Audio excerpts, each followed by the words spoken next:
Hello बच्चों, let's see this question and here your question say it necessary to increase the areas under the forest.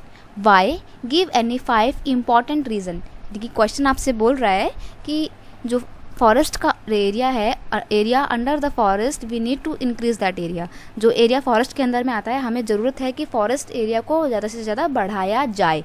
तो इस statement के support में आपको 5 important reason देने हैं. देखो सिंपल सी बात है, क्वेश्चन पता है क्या पूछ रहा है. क्वेश्चन का की कॉन्सेप्ट ये है कि ट्रीज़ हमारे लिए क्यों ज़रूरी होते हैं, आपको वो बताना है. ठीक है, तो देखते हैं ट्री हमारे लिए क्यों बहुत ज़्यादा वैल्यूएबल हैं. सबसे पहली बात, forest are necessary to maintain the ecological balance. Ecological एक जो बैलेंस होता है इंसानों और प्रकृति के बीच में, यानी कि ह्यूमंस के बीच में, एनिमल्स के बीच में और नेचर के बीच में, उस इकोलॉजिकल बैलेंस को मेंटेन करने का काम किसका होता है? फॉरेस्ट का होता है. To regulate the flow of river, forest are essential. सबसे पहली बात, जो फॉरेस्ट होते हैं वो बारिश लाने में बहुत हेल्पफुल होते हैं और जो रिवर का एक फ़्लो होता है उसको रेगुलेट करते हैं. इसीलिए फॉरेस्ट बहुत ज़रूरी होते हैं ताकि बाढ़ वगैरह आने से रोका जा सके. क्योंकि अगर रिवर का फ़्लो रेगुलर नहीं हुआ, अलग मतलब फैल गया बहुत ज़्यादा, रिवर जो है उसका फ्लो बेकार हो गया, डिस्टर्ब हो गया बेसिकली, तो क्या होगा? बाढ़ आ सकती है या फिर सूखा भी पड़ सकता है. ठीक है, पॉइंट नंबर 3 है, यहाँ 3 इंपॉर्टेंस है. फॉरेस्ट हेल्प इन प्रिसिपिटेशन और रेनफॉल, बारिश लाने में बहुत सहायक होते हैं. And thus minimize the possibility of drought, और जो इसी वजह से, क्योंकि वो बारिश लाने में सहायक होते हैं, इसलिए जो सूखा की प्रॉब्लम हो सकती है, सूखा पड़ जाने की, उसको मिनिमाइज करते हैं, उस प्रॉब्लम को. ठीक है, एक और पॉइंट है, in soil conservation the forest play an important role. Trees also resolve the problem of soil erosion. देखो क्या होता है, सॉइल कंजर्वेशन में ना फॉरेस्ट बहुत इंपॉर्टेंट रोल प्ले करता है.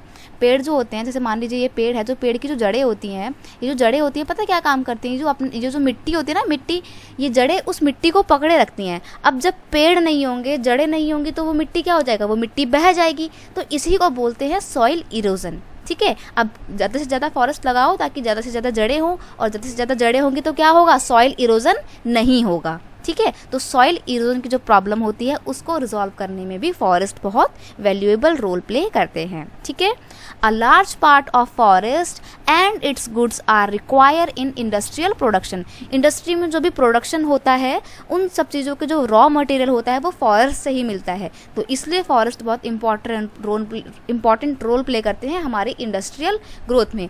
फॉर एग्जाम्पल मैं आपको बता दूँ, जितनी भी रबड़ इंडस्ट्री चल रही हैं वो किससे चल रही हैं? लेटेक्स से चल रही हैं. लेटेक्स कहाँ से मिलता है? पेड़ से मिलता है. ये लेटेक्स जो है ना, एक दूध जैसा, मिल्क जैसा लिक्विड प्रोडक्ट होता है जिसको कलेक्ट करके रबड़ बनाया जाता है. और रबड़ जो होती है वो रबड़ के टायर बनते हैं ना, गाड़ी वगैरह में लगते हैं, तो इसलिए बहुत ज़रूरी होता है रबड़ भी.